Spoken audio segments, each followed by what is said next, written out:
Welcome to Sinister Memory.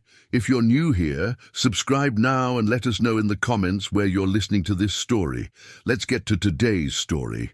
The humid air of Savannah hung thick with the scent of magnolia and decay on that fateful August morning in 1862, when young Thomas Whitmore made a discovery that would haunt the city's collective memory for generations to come.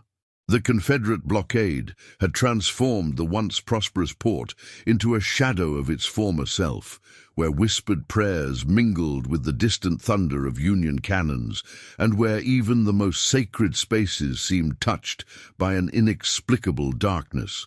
St. Catherine's Convent, nestled among the sprawling live oaks draped in Spanish moss, had served as a beacon of spiritual solace for nearly 3 decades.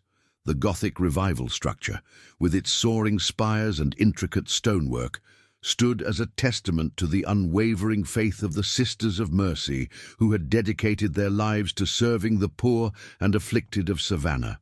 Yet on this particular morning, the hallowed halls would bear witness to something that challenged the very foundations of divine providence. Thomas Whitmore, a stonemason by trade and a man of simple faith, had been commissioned to repair the cracked marble flooring near the main altar. The war had taken its toll on the building's infrastructure, and several tiles had begun to shift and buckle under the weight of countless genuflections and the relentless Georgia humidity. As he carefully pried up the damaged stones, Thomas noticed an unusual hollow sound echoing from beneath the altar's foundation. The discovery began innocuously enough. What appeared to be a natural settling of the building's foundation revealed itself to be something far more deliberate. Beneath the ornate altar, hidden for decades beneath layers of mortar and marble, lay a chamber that defied both architectural logic and Christian sensibility. The space, roughly 6 feet in length and 3 feet in width, had been sealed with meticulous care, suggesting a purposeful concealment rather than accidental oversight.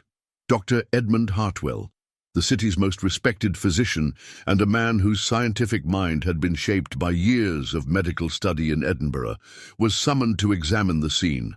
His journal, discovered decades later in the archives of the Savannah Historical Society, provides the most detailed account of what transpired in those first crucial hours. According to Hartwell's meticulous notes, the chamber contained the remains of a woman dressed in the distinctive habit of the Sisters of Mercy, her body positioned in a manner that suggested neither peaceful repose nor natural death. The condition of the remains presented a puzzle that would challenge both medical understanding and religious doctrine. Despite the passage of what appeared to be considerable time, certain aspects of preservation seemed to defy natural decomposition. The fabric of the habit, while darkened with age, remained largely intact, and the positioning of the skeletal remains suggested a struggle that had occurred within the confines of the sealed chamber. Mother Superior Catherine Dubois, a woman whose French ancestry and iron will had guided the convent through numerous trials, maintained a stoic composure as she examined the scene. Her correspondence with the Bishop of Savannah, preserved in the diocesan archives, reveals a deep concern for both the spiritual implications of the discovery and the potential scandal that might befall the religious community. The letter, written in her characteristic precise script, speaks of circumstances most peculiar and troubling to the faithful soul. The local authorities, led by Sheriff Marcus Caldwell, approached the investigation with the methodical care befitting such an extraordinary situation. Caldwell, a veteran of numerous criminal investigations, found himself confronting evidence that seemed to exist beyond the realm of conventional explanation. His official report, filed with the Chatham County Courthouse, describes physical evidence that suggested the chamber had been sealed from the outside, with no apparent means of escape for the unfortunate soul trapped within. As word of the discovery spread through Savannah's close-knit community, a palpable sense of unease settled over the city like morning fog rolling in from the Savannah River. The timing seemed particularly ominous. occurring as it did during a period when the very fabric of Southern society was being torn asunder by war. Citizens who had once found comfort in the familiar rituals of faith now questioned whether even their most sacred spaces could offer sanctuary from the darkness that seemed to permeate every aspect of their existence. The convent's records, meticulously maintained for over 30 years, provided no clear explanation for the presence of the remains beneath the altar. Sister registries, correspondence with church hierarchy, and detailed accounts of daily life within the religious community offered no mention of a missing sister or any unusual circumstances that might account for such a macabre discovery. As the sun set over Savannah on that August evening, casting long shadows through the stained glass windows of St. Catherine's, the mystery had only begun to reveal its true depth and complexity. The morning following the grim discovery brought with it an oppressive stillness that seemed to settle over St. Catherine's convent like a shroud. Dr. Hartwell returned at dawn, his medical bag accompanied by a collection of measuring instruments and photographic equipment borrowed from the city's surveyor's office. The physician's methodical nature demanded a thorough examination of both the remains and the chamber itself. Despite the obvious discomfort such scrutiny caused the religious community. Mother Superior Dubois had spent the sleepless night in prayer and contemplation, seeking divine guidance for the unprecedented situation that had befallen her charge. Her private chambers, normally a sanctuary of peaceful reflection, had become a repository for dusty ledgers and yellowed correspondence as she searched through decades of convent records for any clue that might illuminate the mystery.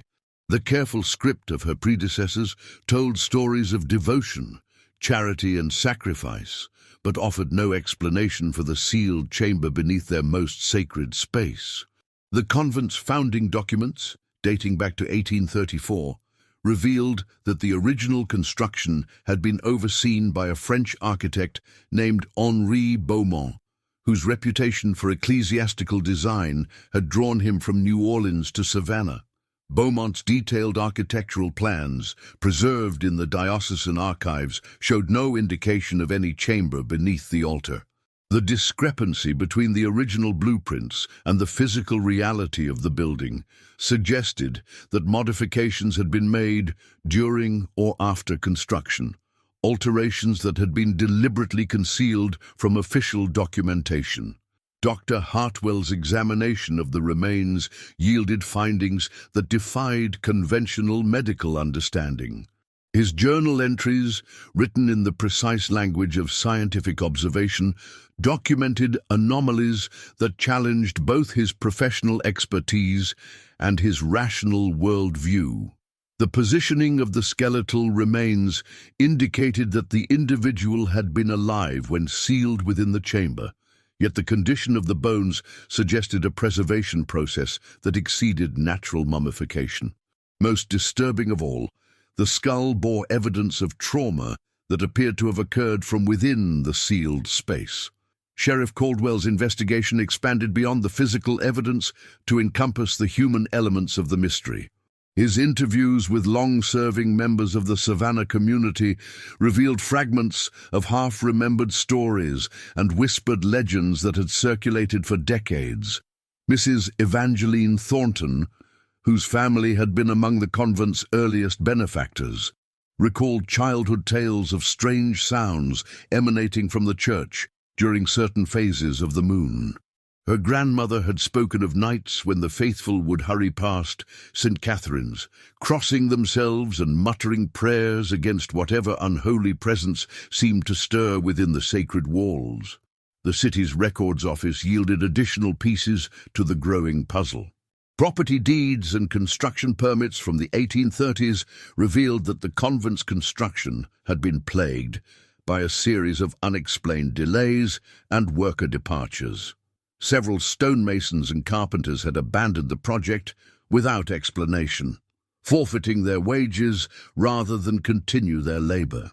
The official explanation cited difficulties with the marshy Savannah soil and challenges in obtaining quality materials. but contemporary newspaper accounts hinted at more troubling circumstances.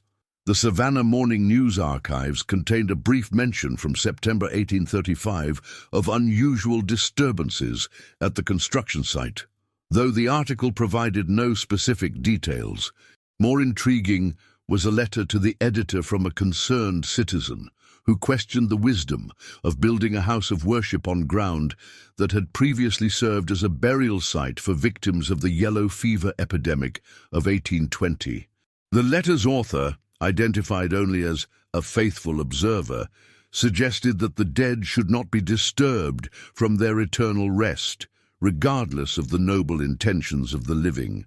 Mother Superior Dubois discovered among her predecessor's papers a series of correspondence with Bishop Michael O'Connor that painted a picture of growing concern about the spiritual atmosphere within the convent.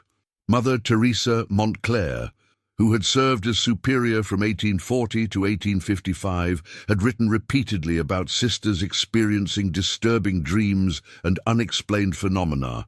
Her letters described instances of sisters awakening to find their prayer books open to passages about death and resurrection, and of candles extinguishing themselves during evening prayers without apparent cause. The most unsettling document emerged from a leather portfolio that had been sealed with wax and hidden behind a loose stone in the Mother Superior's private chapel. The portfolio contained a confession written in Latin by Mother Montclair, dated December 1854, just months before her sudden departure from the convent. The confession spoke of a terrible burden of knowledge, of secrets that threatened to destroy the faith of all who learned them, and of a decision made in desperation to preserve the sanctity of the religious community. As the second day of investigation drew to a close, the mystery had deepened rather than clarified. Each document uncovered seemed to raise more questions than it answered, and each witness interviewed added another layer of complexity to an already incomprehensible situation. The sealed chamber beneath the altar was no longer simply a macabre discovery, but the focal point of a web of secrets that stretched back to the very founding of St. Catherine's Convent. The Latin confession of Mother Teresa Montclair proved to be a document of such disturbing content that Dr. Artwell required the assistance of Father Benedict Morrison, the city's most learned ecclesiastical scholar, to provide a complete translation.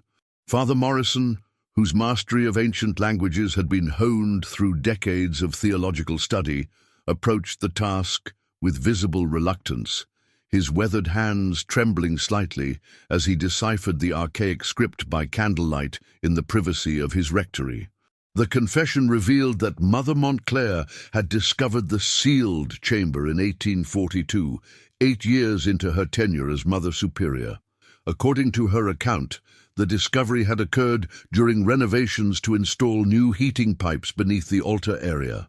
Unlike the recent revelation by Thomas Whitmore, Mother Montclair's discovery had been deliberately concealed from both civil and ecclesiastical authorities, a decision that had tormented her conscience for over a decade. The remains, according to Montclair's detailed description, had been those of Sister Marguerite Rousseau, a young novice who had disappeared from the convent in October 1836, barely 2 years after the building's completion. Official records had indicated that Sister Marguerite had left the religious life to return to her family in Louisiana, a common enough occurrence that had raised no suspicions among the community.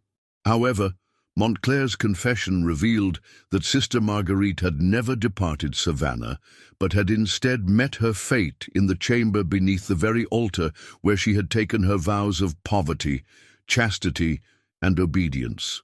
The circumstances surrounding Sister Marguerite's entombment, as described in the confession, painted a picture of religious fanaticism taken to its most extreme conclusion.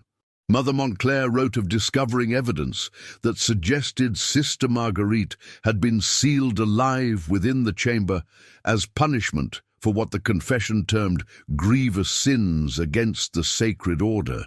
The nature of these alleged transgressions remained deliberately vague in Montclair's account, described only as violations of the sacred trust that threatened the very foundation of our holy mission. Dr. Hartwell's medical examination of the recently discovered remains corroborated several details from the confession. The positioning of the skeleton, the evidence of struggle within the confined space, and the condition of the religious habit all aligned with Montclair's description of what she had found decades earlier. Most chilling of all, Hartwell's careful examination revealed scratch marks on the interior walls of the chamber, gouges in the stone that could only have been made by human fingernails in a desperate attempt to escape. The confession also shed light on the mysterious departures of workers during the convent's construction. According to Mother Montclair, the chamber had been constructed in secret by a small group of individuals who believed they were carrying out divine justice. The architect, Henri Beaumont, far from being ignorant of the chamber's existence, had been instrumental in its design and concealment. The workers who had abandoned the project had done so after witnessing preparations for what they believed to be an act of murder disguised as religious discipline. Sheriff Caldwell's investigation took on new urgency as he sought to identify the individuals responsible for Sister Marguerite's death. However, the passage of nearly 3 decades had claimed most of the potential witnesses and perpetrators. Henri Beaumont had died in a yellow fever outbreak in 1847, taking his secrets to the grave. The original Mother Superior who had overseen the convent's founding, Mother Celestine Dubois, had passed away in 1851, leaving behind only fragmentary records of her administration. The confession revealed that Mother Montclair had lived with the knowledge of Sister Marguerite's fate for 13 years, a burden that had gradually consumed her faith and her sanity. Her writings described sleepless nights filled with the sound of scratching from beneath the altar, phantom screams that seemed to emanate from the very foundations of the church, and visions of a figure in a nun's habit wandering the corridors in the hours before dawn. The psychological toll of her secret knowledge had ultimately driven her to abandon her position and flee Savannah, leaving behind only the sealed confession as testimony to the horror she had discovered. The document also contained references to other irregularities within the convent's early years, suggesting that Sister Marguerite's fate may not have been an isolated incident. Montclair wrote cryptically of other absences that were not departures, and sisters who found their eternal rest before their appointed time. These oblique references implied a pattern of disappearances that had been systematically concealed from outside scrutiny. As Father Morrison completed his translation of the confession, the full scope of the tragedy began to emerge. The sealed chamber beneath St. Catherine's altar was not merely the site of a single act of violence, but potentially the focal point of a systematic campaign of religious extremism that had claimed multiple victims. The discovery of Sister Marguerite's remains was not the end of the mystery, but rather the beginning of an investigation that threatened to expose decades of carefully concealed atrocities committed in the name of divine justice. The investigation into the sealed chamber beneath St. Catherine's altar expanded beyond the confines of the convent as Sheriff Caldwell sought to uncover the full extent of the conspiracy that had claimed Sister Marguerite's life.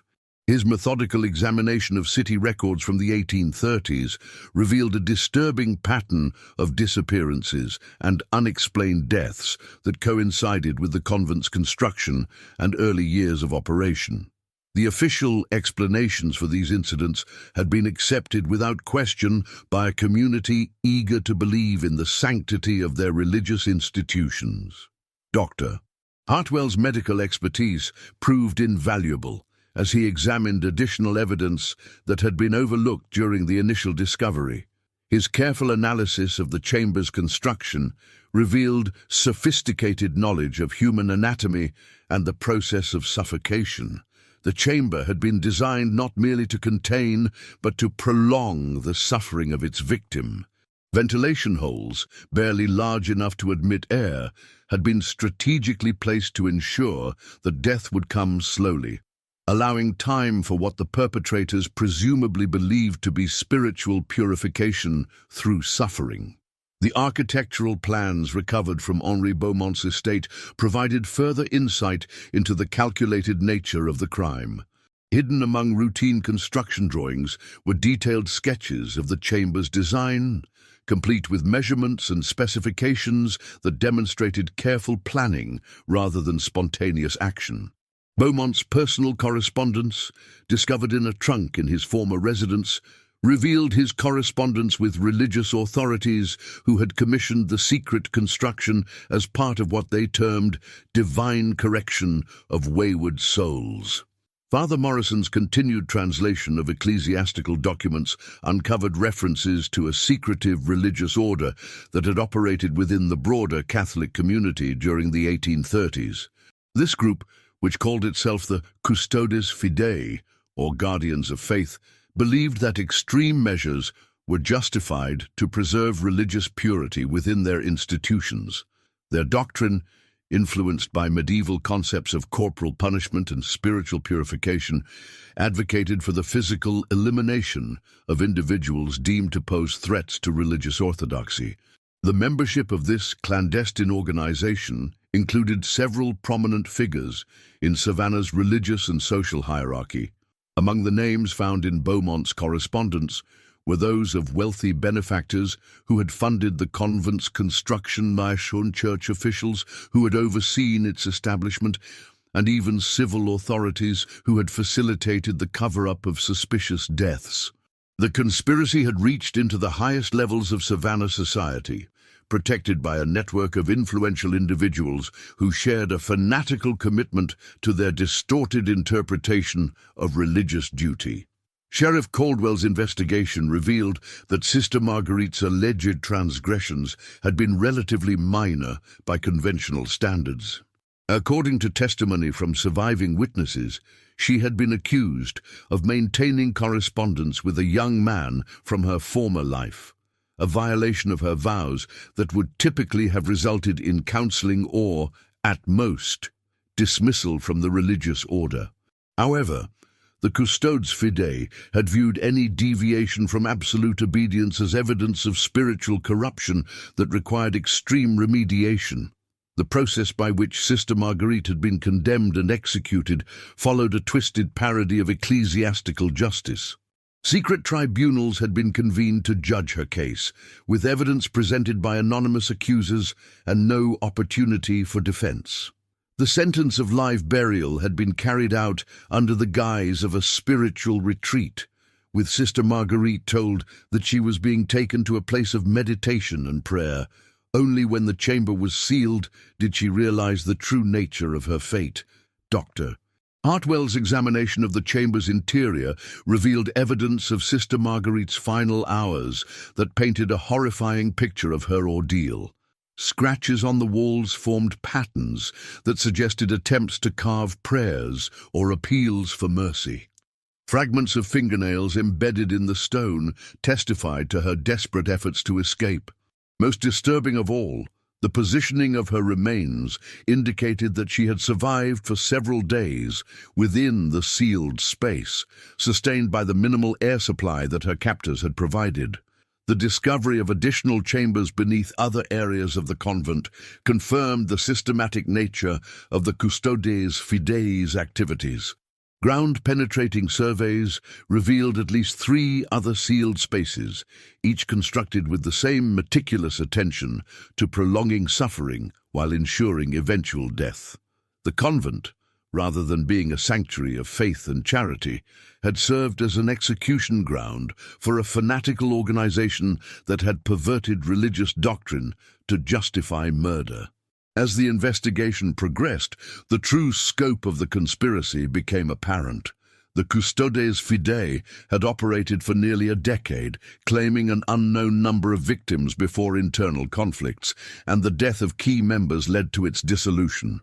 The surviving evidence suggested that their activities had extended beyond Savannah to other religious communities throughout the South, leaving a trail of concealed atrocities that had been successfully hidden for decades. The revelation of the Custodes Fides' existence sent shockwaves through Savannah's religious and social establishment, as Sheriff Caldwell's investigation began to expose the involvement of some of the city's most respected citizens in the conspiracy. The organization's membership rolls, discovered hidden within the false bottom of a chest in Henri Beaumont's former study, contained names that read like a directory of Savannah's elite families.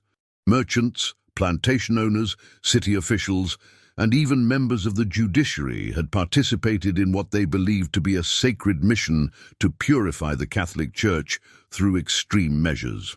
Dr. Hartwell's analysis of the additional chambers discovered beneath the convent revealed variations in construction that suggested the Custodes Fidei had refined their methods over time.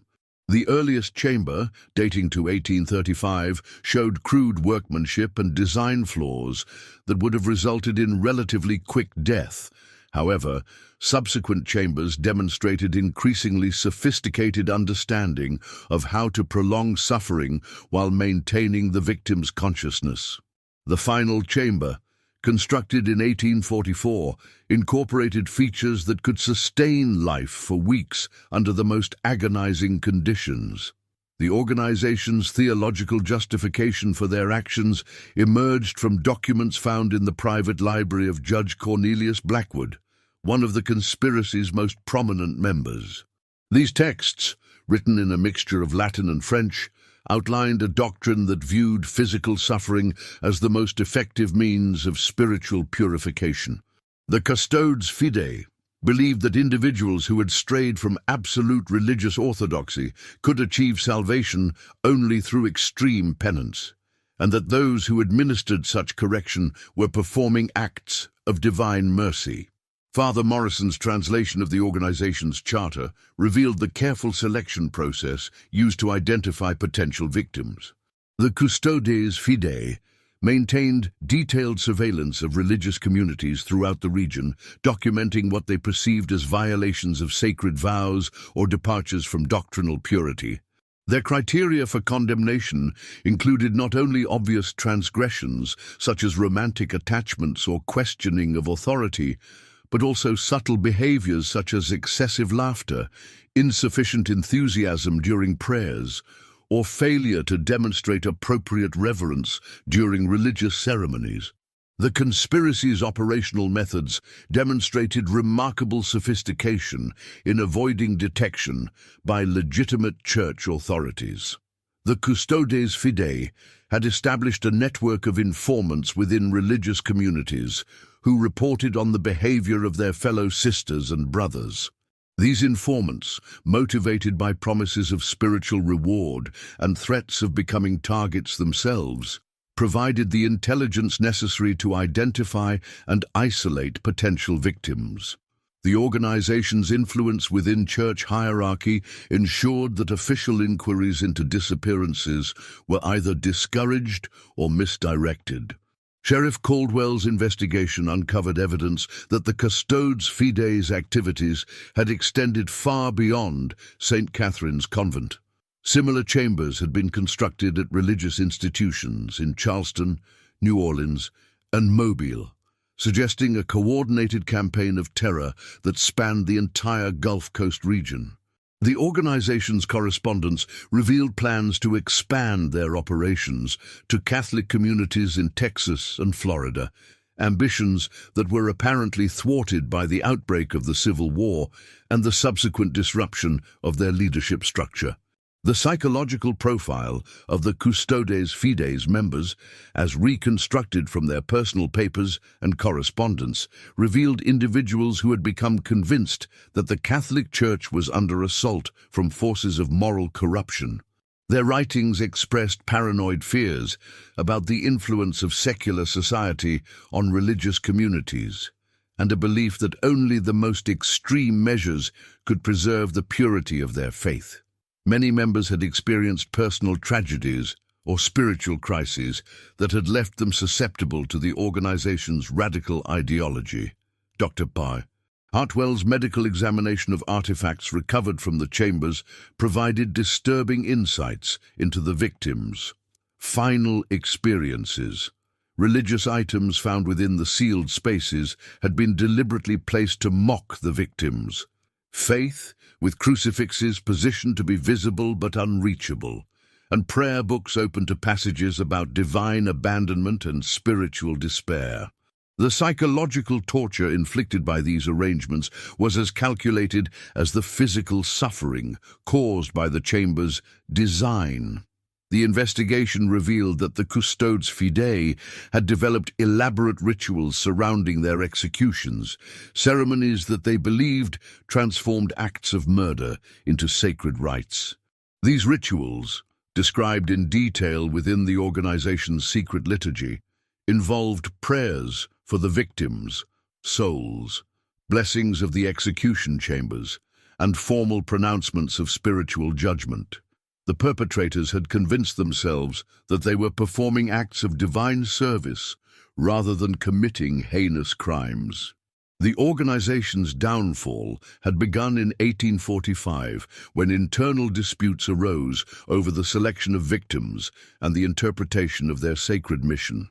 Moderate members had begun to question whether their methods were truly sanctioned by divine authority, while extremists pushed for even more severe measures. The death of the organization's founder, Father Dominique Rousseau, in a yellow fever epidemic had removed the unifying force that had held the conspiracy together, leading to its gradual dissolution. As the investigation progressed, it became clear that the custodes fidei represented more than an isolated case of religious fanaticism. Their activities reflected broader tensions within antebellum Southern society, where rapid social change and religious revival had created conditions conducive to extremist movements. The organization's ability to operate undetected for nearly a decade demonstrated the vulnerability of religious institutions to infiltration by those who would pervert sacred doctrine for their own twisted purposes. The systematic examination of the additional chambers beneath St. Catherine's Convent revealed a catalogue of human suffering that challenged the investigators' ability to maintain their professional composure. Each sealed space told its own story of terror and desperation, preserved in the physical evidence left behind by victims whose names had been deliberately erased from official records. Dr. Hartwell's methodical documentation of these findings created a macabre archive that would serve as testimony to the custodes fidei's reign of terror. The second chamber, located beneath the convent's chapel, contained the remains of what appeared to be a young man dressed in the robes of a novice priest. The presence of male remains within a female religious institution initially puzzled investigators until Father Morrison discovered references in the Custodes Fidei's correspondence to Brother Augustin Moreau, a seminarian who had been accused of harboring doubts about certain Catholic doctrines. The organization's records indicated that Brother Augustin had been transferred to St. Catherine's under the pretense of assisting with administrative duties, only to disappear shortly after his arrival in 1838. The condition of Brother Augustin's remains suggested that his ordeal had lasted considerably longer than Sister Marguerite's. The chamber's design incorporated a more sophisticated ventilation system that could sustain life for weeks, and evidence indicated that food and water had been provided in minimal quantities to prolong the victim's suffering. Scratches on the chamber walls formed crude calendar marks, suggesting that Brother Augustin had attempted to track the passage of time during his imprisonment. The final marks, barely visible and increasingly erratic, indicated that his mental state had deteriorated significantly before his eventual death. The third chamber yielded the most disturbing discovery of all: the remains of two individuals, a woman and a child, both dressed in the simple clothing of lay persons rather than religious garments. Dr. Hartwell's examination revealed that the woman had been approximately 30 years of age at the time of death, while the child appeared to have been no more than 10 years old. The presence of civilian victims within the convent's chambers suggested that the Custodes Fides activities had expanded beyond the punishment of wayward religious personnel to include the elimination of perceived threats from the broader community. Sheriff Caldwell's investigation into the identities of these victims led to the discovery of missing person reports filed in 1841 for Marie Boudreau and her daughter Celeste, French immigrants who had sought refuge at the convent after fleeing an abusive marriage.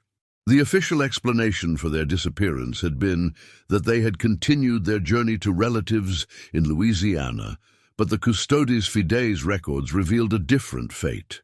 Marie Boudreau had been condemned for what the organization termed corrupting influence, apparently referring to her attempts to convince other women at the convent to question the absolute authority of their religious superiors. The fourth and final chamber contained evidence of the Custodes Fides' most elaborate execution ritual. The remains, identified through personal effects as those of Sister Catherine Beaumont, the architect Henri Beaumont's own daughter, had been arranged in a grotesque parody of religious ceremony. The chamber had been decorated with religious symbols and artifacts, creating a twisted shrine that mocked the very faith the organization claimed to protect. Sister Catherine's crime, according to the organization's records, had been discovering evidence of her father's involvement in the conspiracy and threatening to expose the truth to church authorities. The psychological profiles of the victims, reconstructed from surviving correspondence and testimony, revealed individuals whose only crime had been maintaining independent thought within institutions that demanded absolute conformity. Sister Marguerite's letters to her former suitor had contained nothing more scandalous than expressions of homesickness and doubt about her religious calling. Brother Augustine's theological questions had been the natural curiosity of a young scholar seeking to deepen his understanding of faith. Marie Boudreau's influence had consisted of nothing more than encouraging other women to value their own worth and dignity. Dr. Hartwell's analysis of the physical evidence revealed the calculated cruelty with which the Custodes Fides had conducted their operations. Each chamber had been designed to maximize psychological as well as physical torment, with features specifically intended to break the victims' spirits before claiming their lives. Religious imagery had been deliberately corrupted and perverted, transforming symbols of comfort and hope into instruments of despair. The organization's understanding of human psychology had been as sophisticated as their knowledge of architecture and engineering. The investigation also uncovered evidence of the elaborate deception used to conceal the victims' fates from their families and communities. Forged letters had been created to explain disappearances, complete with authentic-looking seals and signatures. False witnesses had been coached to provide testimony about seeing victims departing for distant locations. The conspiracy's reach had extended into the postal system, legal offices, and transportation networks, ensuring that inquiries about missing persons would be misdirected or discouraged. As the full scope of the Custodes Fides crimes became apparent, the investigators realized they were confronting not merely a case of religious extremism, but a systematic campaign of terror that had claimed at least a dozen lives over the course of a decade. The organization's ability to operate with impunity had depended on the complicity of respected community leaders who had used their positions of authority to protect the conspiracy from exposure. The exposure of the Custodes Fides conspiracy sent tremors through Savannah's social fabric that would resonate for generations to come. Sheriff Caldwell faced the unprecedented challenge of pursuing justice against perpetrators who had been among the city's most respected citizens, many of whom had died in the intervening decades since their crimes were committed. The investigation had evolved from a simple case of mysterious remains to a comprehensive examination of institutional corruption that threatened to undermine public faith in both religious and civil authority. Dr. Hartwell's final medical report, submitted to both local authorities and the Catholic diocese, provided irrefutable evidence of the systematic torture and murder that had occurred beneath St. Catherine's convent. His detailed documentation of the victims, remains, the construction of the execution chambers, and the physical evidence of prolonged suffering created a record that could not be dismissed or explained away by those who might prefer to bury the truth along with the victims. The physician's professional reputation lent credibility to findings that might otherwise have been dismissed as sensationalized accusations.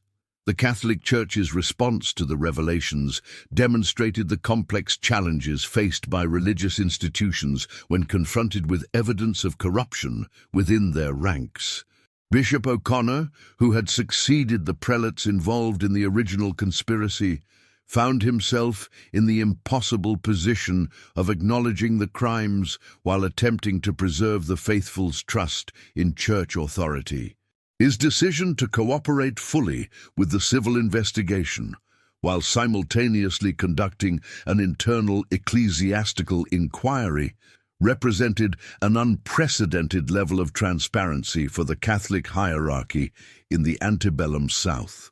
The legal proceedings that followed the investigation's conclusions were hampered by the passage of time and the death of most principal conspirators. However, Sheriff Caldwell's determination to achieve some measure of justice led to the prosecution of 3 surviving members of the Custodes Fidei who had played supporting roles in the conspiracy. The trials, conducted in the Chatham County Courthouse during the autumn of 1862, provided a public forum for the full exposure of the organization's crimes and methods. The testimony presented during these proceedings painted a picture of religious fanaticism that had gradually escalated from theological disagreement to systematic murder. Witnesses described how the Custodes Fidei had begun with relatively minor acts of intimidation and harassment before progressing to the construction of execution chambers and the elimination of perceived threats. The organization's evolution from a discussion group concerned with religious purity to a murderous conspiracy illustrated the dangerous potential of unchecked extremism within any institution. The convictions of the surviving conspirators, while providing some measure of legal closure, could not address the broader questions raised by the investigation. The complicity of prominent community leaders in the conspiracy had revealed the vulnerability of democratic institutions to infiltration by those willing to abuse their positions of trust. The case demonstrated how religious authority could be perverted to justify the most heinous crimes, and how social respectability could serve as a shield for systematic evil. The aftermath of the trials saw significant changes in both religious and civil oversight of institutional activities. The Catholic Church implemented new procedures for monitoring religious communities and investigating allegations of misconduct. Civil authorities established protocols for the regular inspection of religious facilities and the verification of missing person reports. These reforms, while necessary, could not undo the damage that had been inflicted on the victims and their families. The convent itself became a symbol of the tragedy that had unfolded within its walls. Mother Superior Dubois, despite her innocence of any wrongdoing, found it impossible to continue her ministry in a place so thoroughly tainted by the crimes of her predecessors. The building was eventually deconsecrated and converted to secular use, its religious purpose forever compromised by the revelations of what had occurred beneath its altar. The investigation's conclusion left many questions unanswered about the full extent of the Custodes Fidei's activities and the possibility that similar conspiracies might have operated in other locations. The organization's correspondence had referenced contacts in distant cities and plans for expansion that suggested the Savannah chapter might have been part of a larger network of religious extremists. However, the disruption caused by the Civil War and the destruction of records in other southern cities made it impossible to pursue these leads to their conclusion. As 1862 drew to a close, the mystery of the sealed chambers beneath St. Catherine's Convent had been largely solved, but the deeper questions it raised about the nature of religious authority, institutional corruption, and the capacity for evil within seemingly respectable communities would continue to haunt Savannah long after the last trial had concluded. The winter of 1863 brought an unusual stillness to Savannah, as if the city itself sought to recover from the revelations that had shattered its sense of moral certainty. The former St. Catherine's Convent stood empty, its Gothic spires reaching toward grey skies that seemed perpetually overcast. Local residents reported an inexplicable reluctance to pass near the building, describing a sensation of unease that had nothing to do with the war raging beyond the city's borders. Dr. Hartwell's final examination of the site, conducted in February 1863, revealed anomalies that defied scientific explanation. Despite the removal of all human remains and the thorough cleansing of the chambers, sensitive instruments detected temperature variations in the areas where the victims had died. The physician's rational mind struggled to reconcile these findings with his understanding of natural law. Yet his meticulous documentation recorded phenomena that suggested the suffering endured within those walls had left an indelible mark upon the very fabric of the building. Sheriff Caldwell's investigation officially concluded with the filing of his final report, a document that would remain sealed in the county archives for decades to come. The report's recommendations included the establishment of oversight procedures designed to prevent similar conspiracies from taking root in other institutions. However, Caldwell privately expressed doubts about whether such measures could truly protect against the kind of fanatical dedication that had driven the Custodes Fidei to their extreme actions. The surviving members of Savannah's religious community struggled to rebuild their faith in the wake of the revelations. Many questioned how such evil could have flourished undetected within their midst, while others wondered whether similar secrets might be hidden within other seemingly sacred institutions. The Catholic Church's efforts to restore confidence through increased transparency and accountability met with mixed success, as the fundamental trust between clergy and congregation had been severely damaged. Father Morrison's theological analysis of the Custodes Fideis doctrine, published in a limited ecclesiastical journal, warned of the dangers inherent in any religious movement that claimed exclusive access to divine truth. His scholarly examination of the conspiracy's theological justifications revealed how legitimate concerns about spiritual purity could be twisted into rationales for the most heinous crimes. The paper became required reading in seminaries throughout the South, serving as a cautionary tale about the corruption of religious authority. The physical transformation of the former convent building into a secular facility proceeded slowly, hampered by the reluctance of workers to spend extended periods within its walls. Those who did work on the conversion reported disturbing experiences. Tools that moved from where they had been placed, sounds of scratching emanating from sealed walls, and an oppressive atmosphere that seemed to intensify during the evening hours. The building's new owners eventually abandoned their renovation plans, leaving the structure to slowly deteriorate under the weight of its dark history. As the years passed, the story of St. Catherine's Convent became part of Savannah's folklore, whispered among residents who remembered the investigations of 1862. The tale served as a reminder that evil could flourish behind the most respectable facades, and that the price of moral complacency could be measured in innocent lives. The empty building stood as a monument to the victims of the Custodes Fidei, their suffering echoing through time as a warning to future generations about the dangers of unchecked fanaticism disguised as religious devotion. Thank you for joining us for another episode of Sinister Memory. If you enjoyed today's investigation, subscribe to our channel and ring the notification bell to be alerted when we unveil our next dark chronicle. Share your thoughts about this case in the comments below. We read every single one, and your ideas often lead us to our next investigation. Until next time.